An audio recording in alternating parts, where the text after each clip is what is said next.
So now we're going to start on the second premolar for maxillary teeth. So as I mentioned before, it should be a lot more symmetrical, a lot more oval in general. I will reduce the overall width because I reduced the width for my first premolar, and I don't want to make it as wide because the first premolar is larger. So again, add the central axis for the tooth, add my edges for my overall oval hexagonal shape, and to the side. So I work from the top. I can work and in general make this tooth a lot more oval.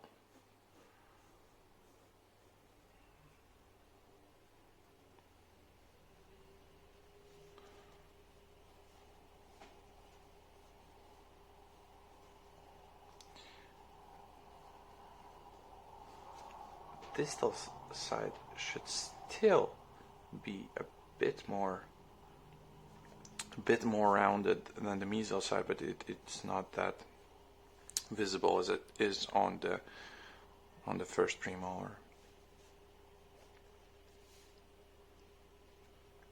So approximately like that. Again, we have our midline. And for the maxillary second premolar, the central groove is a lot shorter than for the first premolar. It's approximately like this. And also the maxillary, the second premolar, has a lot more supplemental grooves. So I'm going to draw one like this to the side.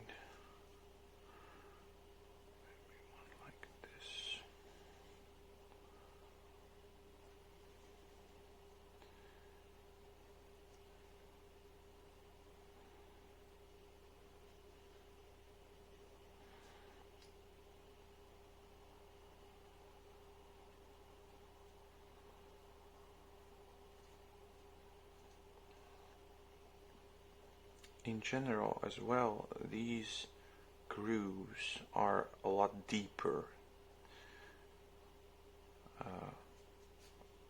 than for the first premolar, as you already know. So approximately like that, we then add our cusp, the edge, approximately like that. In the central as well. So in general, this could be our second premolar.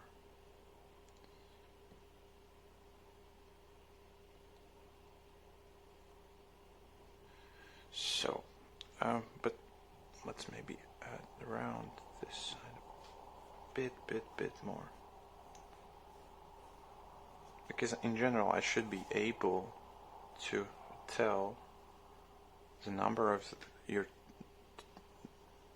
the tooth you've drawn just by looking at it. So maybe a bit more like this, and we can maybe round this off as well.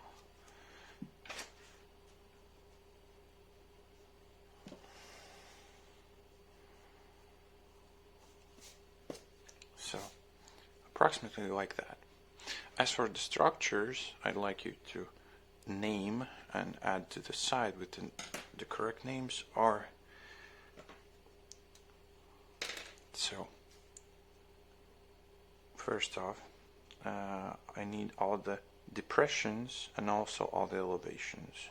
This means that the name of each of these fossa and fossa, the names of fossa, you should circle out the places where they are located.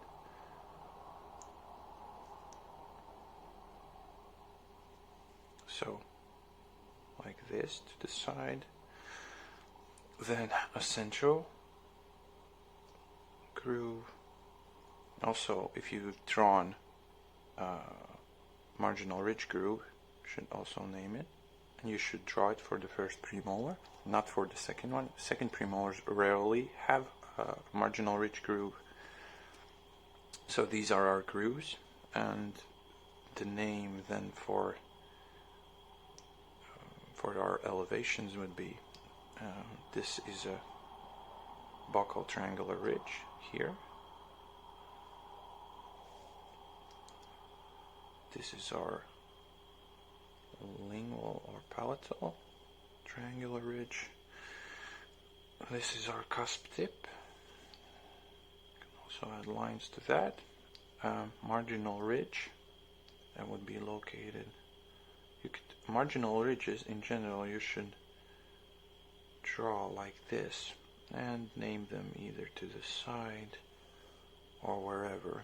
But in general with a line, and all the ridges you should draw in with these lines that I understand that it's more than a length. And if you're showing this on an extracted tooth, for example, also I would like you to when you take your either pen or a pencil or whatever, to show me with a motion that I understand that it's a ridge. So we have those. You should also add in that this is the crest of curvature, and these are, well, maybe the basic structures. Also always write in that this is mesial, this is distal side, and so on. And what else? Also, again, maybe with these supplemental grooves, well, these would be developmental grooves, these are the supplemental ones. The name for supplementals, maybe you can add them if you have space, it's not that essential. The names for these lines should be written down. You have all of these, you will have in your presentation.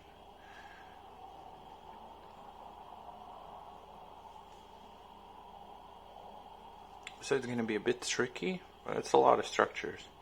It's going to be a bit tricky. You maybe can number them down. Like you can start with 1, 2, 3, 4, 5, 6, and maybe in the end you write down a list of the things you need. And that's one way of drawing it. So I think this would be it for maxillary premolars.